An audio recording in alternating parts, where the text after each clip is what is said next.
Hello दोस्तों, UCS 6 to 12 class में आप सभी का स्वागत है। चलिए आज हम लोग बात करेंगे क्लास 7 का सब्जेक्ट हमारा होगा हिंदी। पाठ की बात करें तो पाठ आज का होगा हमारा सेशन पार्ट 3। आज हम लोग जानेंगे इसमें पुष्प की अभिलाषा, यानी इस चैप्टर के माध्यम से हम लोग जानेंगे कि पुष्प की क्या क्या इच्छाएँ होती है, उनकी क्या क्या तमन्ना होती हैं। तो चलिए दोस्त, आज हम लोग बात करेंगे इसमें पुष्प की अभिलाषा। तो जानेंगे कि पुष्प की अभिलाषा है, इसके रचयिता कौन है, ये कविता है कि कहानी है। तो आपको इस पाठ को देखकर ही अंदाजा लग गया होगा कि ये क्या है, जी एक कविता है। ठीक है, ओके। और रचयिता की बात करें तो रचयिता इसके हैं माखन लाल चतुर्वेदी। क्या याद करना है? माखन लाल चतुर्वेदी। तो चलिए हम लोग इसमें जानेंगे पैराग्राफ फर्स्ट में कि पुष्प की अभिलाषा है, उसमें इसके क्या क्या वर्णन किया गया है। ठीक है, फर्स्ट पैराग्राफ में देख रहे हैं कि चाह नहीं मैं सुरबाला के गहनों में गुथा जाऊं, यानी पुष्प कह रहा है माली से कि चाह नहीं सुरबाला के गहनों में गुथा जाऊं। तो सुरबाला का अर्थ होता है देव कन्या। क्या होता है बाबू? देव कन्या। यानी पुष्प कह रहा है कि मुझे कोई इच्छा नहीं है कि मैं देव कन्या के गहनों में गुथा जाऊं। फिर हम लोग देखेंगे सेकंड लाइन, इसमें दिया हुआ है चाह नहीं प्रेमी माला के बिंद प्यारी को ललचाऊं, यानी मेरा यह भी इच्छा नहीं है कि मैं किसी बिंद प्यारी को ललचाऊं, लोभाऊं। यानी ललचाऊं का अर्थ क्या है? यानी वहां पर लोभाने का सेंस कर रहा है। क्या कर रहा है बाबू? यानी लोभाने का सेंस कर रहा है। ठीक है, यानी ललचाना का अर्थ क्या है? यानी जिससे हम लोग किसी को नहीं ललचाते हैं, आकर्षित करते हैं, ये भी इसकी इच्छा नहीं है। ठीक है, उसके बाद से हम लोग देखेंगे नेक्स्ट पैराग्राफ में।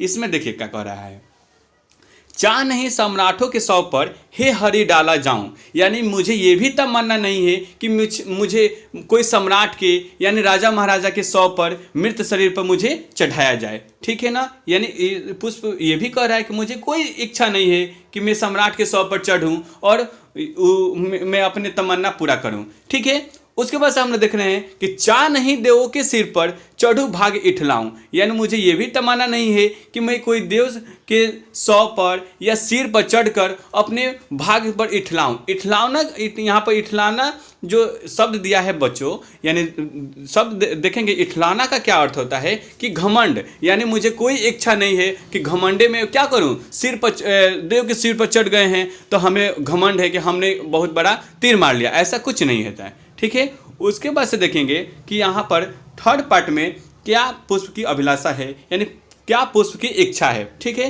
तो इसमें कह रहा है कि मुझे तोड़ लेना हे बनमाली, उस पद पर देना तुम फेंक, मातृभूमि पर सिर चढ़ाने जिस पद पर जावे वीर अनेक। यानी यहाँ पर हम लोग देख रहे हैं क्या कह रहा है कि मुझे तोड़ लेना हे बनमाली, उस पद पर तू देना फेंक, मातृभूमि पर सिर चढ़ाने जिस पद पर जावे वीर अनेक। यानी जिस पद पर यहाँ पर हम लोग देख रहे हैं क्या है कि जिस पद पर जो वीर हैं वो यानी अपनी मातृभूमि को रक्षा करने के लिए जा रहे हैं, अपने देश को सेवा करने के लिए जा रहे हैं, तो उस पद पर मुझे क्या करना?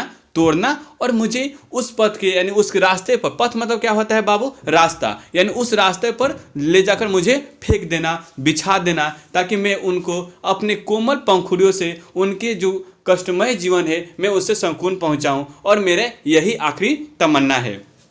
ठीक है, तो दोस्त मैंने इस चैप्टर को यानी इस कविता को मैंने भावार्थ भी यहाँ पर आपको लिख दिया है। यहाँ पर आप चाहें तो अपने नोटबुक में नोट कर सकते हैं। देखिएगा, एक और बात मेरे साथ ध्यान दीजिए कि क्या कीजिएगा कि एक अपने साथ नोटबुक नोट रखे रहिए, और जो भी आपको कष्टमय शब्द लगे तो आप यहाँ पर सुनकर या इसकी स्क्रीनशॉट लेकर आप क्या कर सकते हैं, लिख सकते हैं। ठीक है, तो यहाँ पर देखिएगा, यहाँ पर हम लोग देख रहे हैं कि कविता में है उसका भावार्थ देख रहे हैं यहाँ पर कि इसमें दिया हुआ है कि पुष्प अपना अभिलाषा प्रकट करते हुए कहता है कि वह न तो देव कन्या के गहनों में गूंथा जाना चाहता है और न ही प्रेमी द्वारा बनाई या लाई गई माला में बिंधकर प्रीतम को ललचाना चाहता है। यानी हमने कविता में पढ़ा और यहाँ पर देखा भी, इसके भावार्थ में देखा कि वो जो पुष्प है उसकी कोई तमन्ना नहीं है कि मैं किसी प्रेमी को ललचाऊं या उस पर घमंड करूं, ऐसा कुछ नहीं है। फिर हम लोग देखेंगे सेकेंड पैराग्राफ में, पुष्प अपनी अभिलाषा प्रकट करते हुए कहता है कि वह न तो सम्राटों के सौ पर चढ़ाए जाने का इच्छुक है, यानी सम्राट के सौ पर चढ़ाए जाने का इच्छुक नहीं है, और न ही देवताओं के ऊपर चढ़ाए जाने का आग्रही है। तात्पर्य यह है कि यानी पुष्प की अभिलाषा की तात्पर्य यह है कि पुष्प किसी भी प्रकार का सामान पाना नहीं चाहता, यानी वो ऐसा कोई भी उसे सामान नहीं दीजिए जो उसे अच्छा न लगे। अब देखिए पुष्प की अंतिम इच्छा क्या है। पुष्प अपनी माली से उत्कट कामना करते हुए कहता है कि मुझे तोड़ लेना हे माली, उस पद पर मार्ग पर फेंक देना जिस मार्ग से देश के सच्चे संपूत अपनी मातृभूमि, यानी क्या करने देख रहे हैं यहाँ पर, अपनी मातृभूमि की असीमता की रक्षा के लिए अपने प्राण न्यौछावर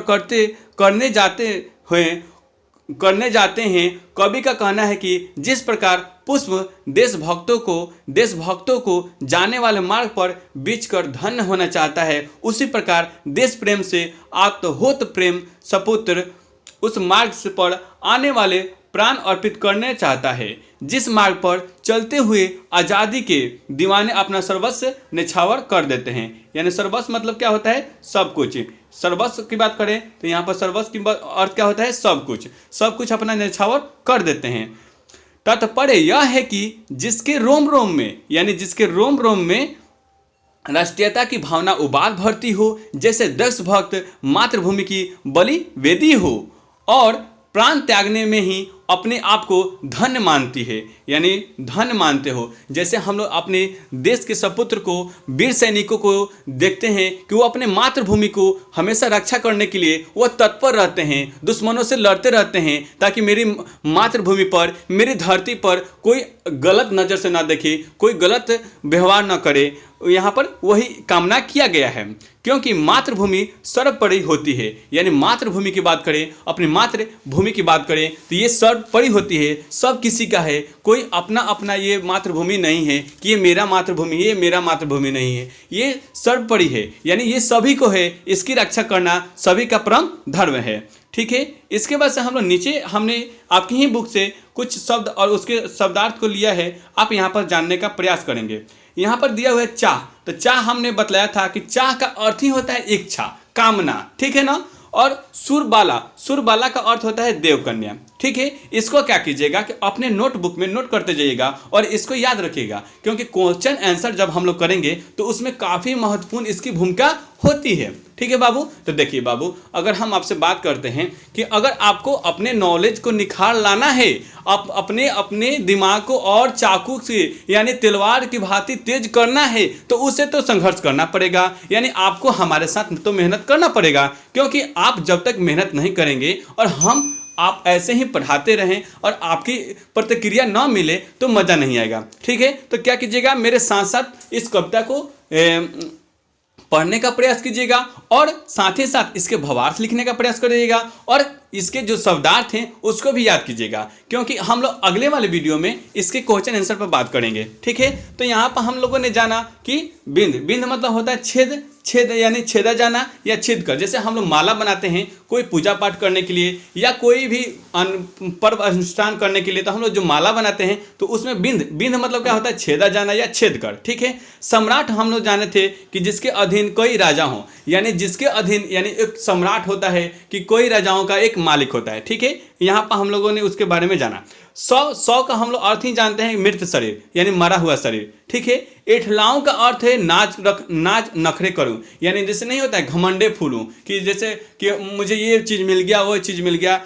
एठलाओं का अर्थ होता है घमंड या नखरा करना, कि मुझे ऐसा नहीं चाहिए। इसका अर्थ यानी सेंस यहाँ पर निकल रहा है। तो ठीक है। तो इस तरह हम लोगों ने इस चैप्टर 3 के माध्यम से यानी इस कविता के माध्यम से उस कविता को हमने पढ़ा, उसके रचयिता के बारे में जाना और इसके शब्दार्थ के बारे में जाना और साथ ही साथ कविता का भावार्थ जाना। तो थैंक यू दोस्तों।